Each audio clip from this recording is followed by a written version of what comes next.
Afonso III was born in Portugal, which had less more than 70 years of history as a kingdom.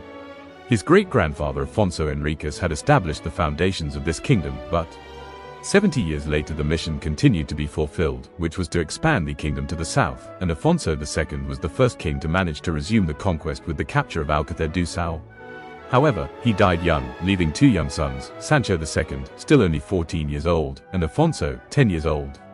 Afonso, who knew he would never escape the shadow of his older brother, decided to emigrate to France and there married the Countess of Boulogne, gaining the right to the title of Count through this marriage and to participate in the court of one of the most powerful kings of his time.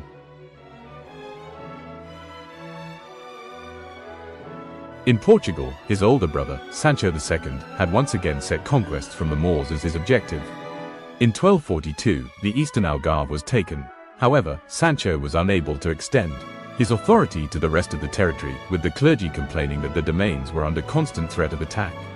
Because of this, the Pope decided to depose Sancho as king and appointed Afonso as regent, and he returned to Portugal.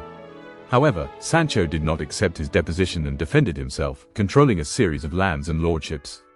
There would be war for 2 years, but in the end Afonso triumphed because his brother lost his support and had to flee to Castile, where he died.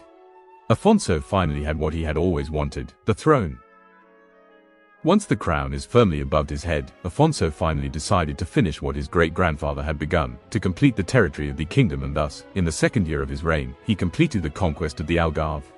However, this new territory was disputed by his cousin, the King of Castile, who demanded that he marry one of his bastard daughters to cede his rights over the region.